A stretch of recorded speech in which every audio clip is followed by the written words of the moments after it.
You could prototype one. All right, we're up. We're up recording, and you guys caught us in the middle of a conversation. Yes, there's prototyping going on and discussion about prototyping. But hello, thanks for joining us today on Skyway Bound Presents. We invite you to all to stay up to date with our latest content by subscribing to our YouTube channel and Facebook page, because your feedback is important. So please leave us comments, likes, and please do tap the bell. I've heard it actually works when you do that. I'm your host, Walter Matthews, and we're just going to get right into it. Today, Skyway Bound Presents, I kind of struggled because you guys have multiple names here, so I'm going to just say them all. Bright Young Minds Coalition, Innovation World, K12 Invention Convention. And who I have with me today are the co-founders. So the co-founders, Tracey how do I pronounce it? Zuluaga. Zuluaga. Zuluaga. Oh, shoot. I need to put a phonetic thing on there. And then Juli, I actually don't, I see it on the screen, Shively. All right, I didn't have it on my script. I'm a bad person. All right, so their mission is to awaken, inspire, facilitate, and promote creativity, innovation, and entrepreneurship in schools, businesses, and individually for every person of any age, background, ethnicity, and economic status. So I'm very excited because we have two of them here, and I find what I've been finding throughout these podcasts is that it just adds to it to have more than me and one other person. I just think that three-person dynamic, it's really good for the podcast, and I think the guests really enjoy it. So either one of you, how did the idea come to fruition, and how did you guys get together and start this? The idea came to fruition. Juli and I had been working together for the past couple of years in the invention space, we'll say, in the K-12 invention space. And as a result of our working relationship in our respective states, at the time, Ohio and Florida, we discovered that there was a much larger demand and some voids, and we thought we could best fill them. So we joined forces and collaborated and created Innovation World. And that would be the 2-minute elevator pitch on that.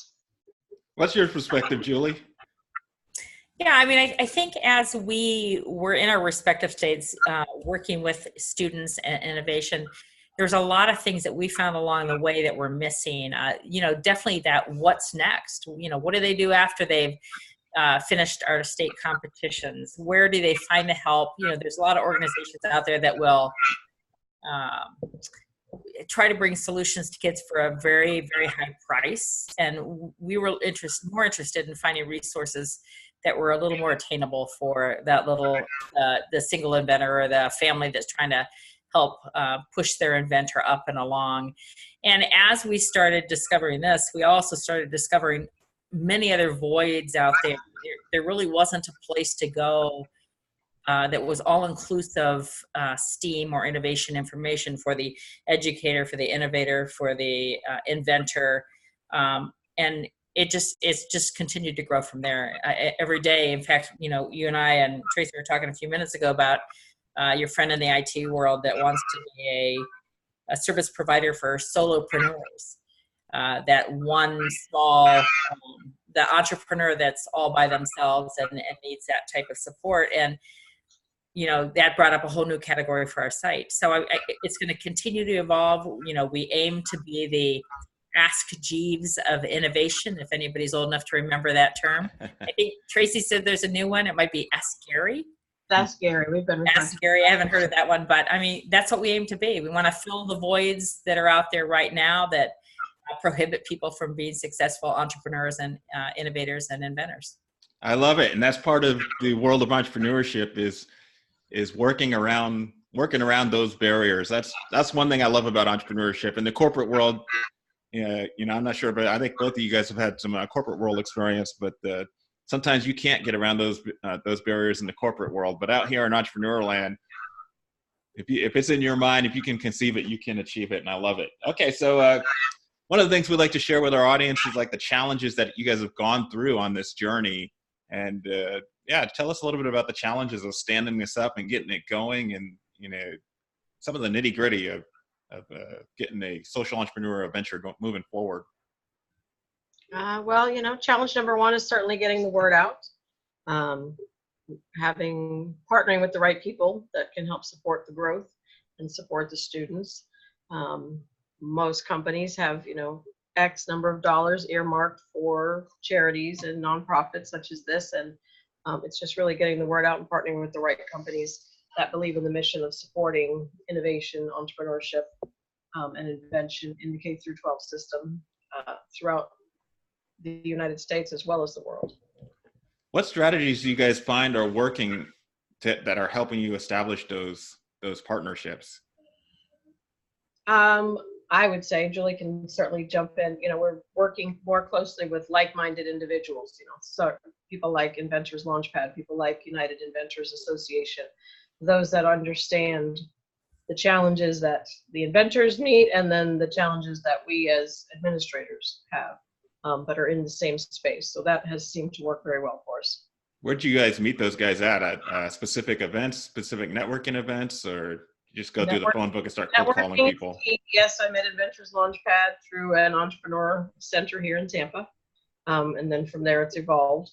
And he introduced us to United Inventors Association. So yes, networking is 24/7.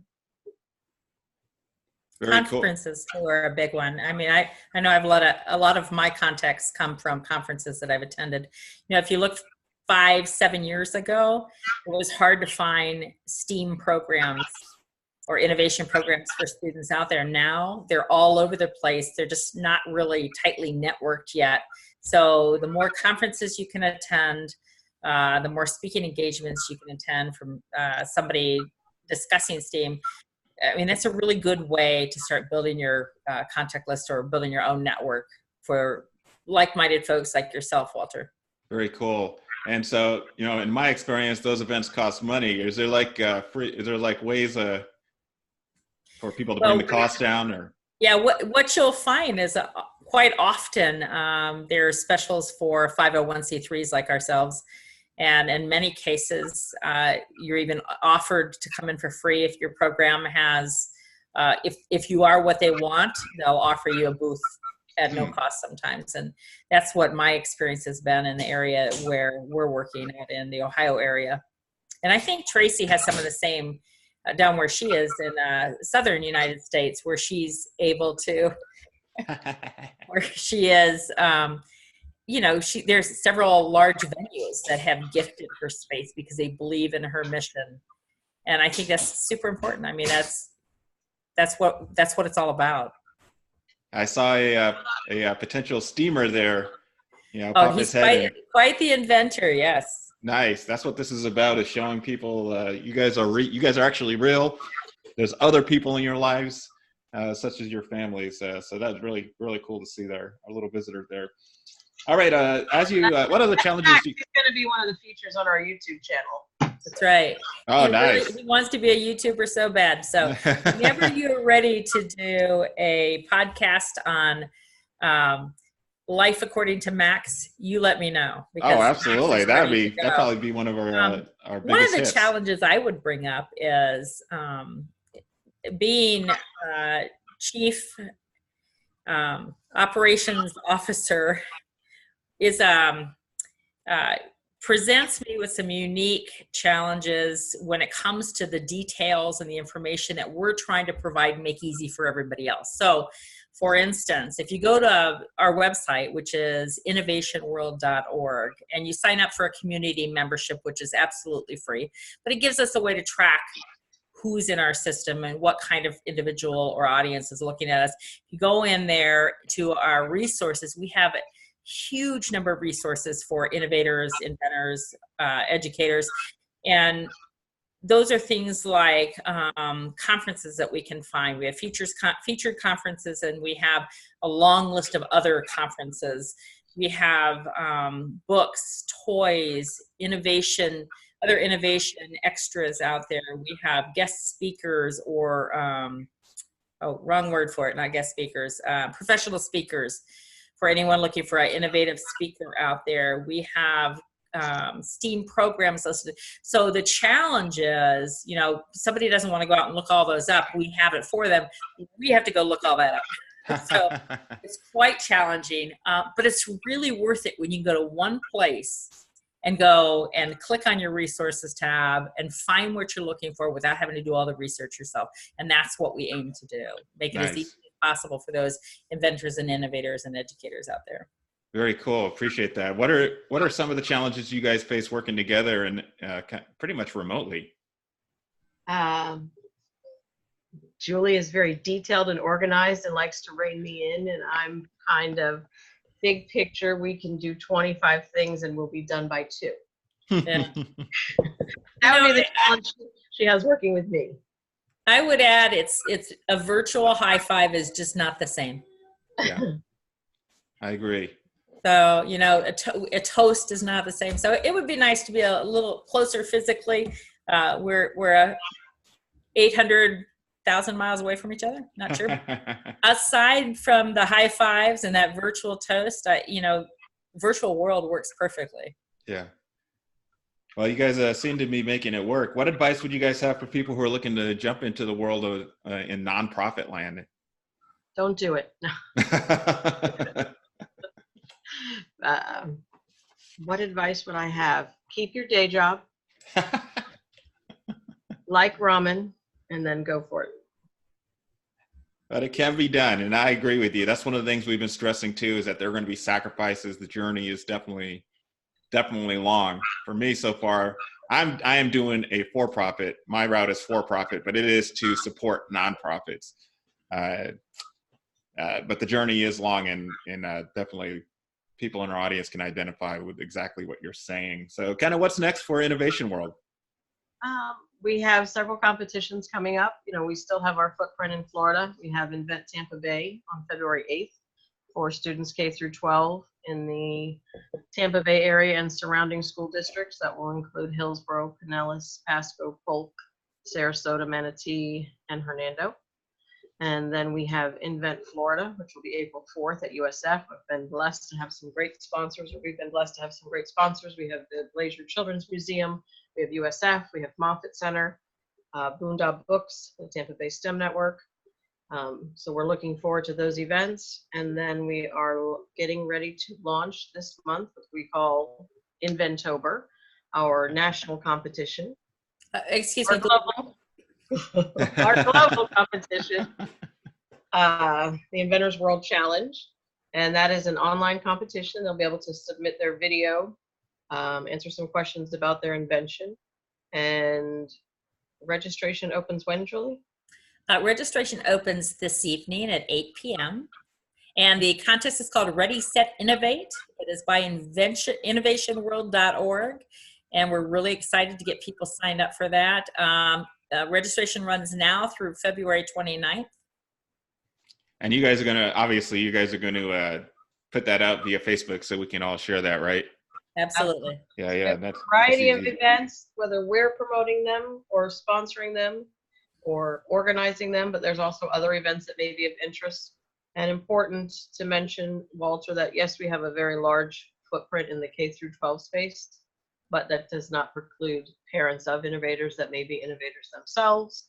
And there'll be lots more things coming in 2020 for those of us that are not still in school. Huh. Oh, that's really interesting. Yeah, so I appreciate that. So I thought you guys were like solely kid focused, but that's pretty cool that you guys are almost, I wouldn't say bridging the gap, but I mean, the kids could start with you and continue into adulthood with you. Yep. That's we got find in potential. our years working with kids that when you talk to the parents that are there, they'll go, oh, well, I have this invention at home and it's sitting in a box, or it's sitting in the garage, or it's still scratched out on a napkin and they didn't take it any further. A lot of these parents that are supporting their kids to do this probably had these same visions for themselves and just didn't think they could do it. We have plans for a veteran-only contest next year. And maybe an over 40, maybe an over 50. You know, there's a variety of things we want to do. Because there are people that are not only millennials are brilliant. Let me just put it that way. Well, since I am not a millennial, I definitely agree with you. Generation X. There's a large foothold on the millennials and the young entrepreneur, but there are there's a lot of potential in entrepreneurship and invention and innovation outside of college age. Is what I mean to go. Well, I definitely agree with that. And, truth be told, what I try to impress upon people is generation millennials are actually starting to get old. I hate to break it to you millennials out there, but Generation Z is in the house and they ain't messing around. I mean, those guys they're up and coming. I'm raising a Generation Z who tells me by the time he's 18, which will be in 5 years, that he will have 2, if not 3 businesses and be purchasing his first house. So he's not messing around. I love it. I'm trying to get my nieces and nephews, and they're in that same Generation Z category too, get them in that same mindset. But then, Generation Z is not going to stay young forever either. What's the name of the generation before, after Generation Z? Anybody know? Do they have a name yet? Will I still be here?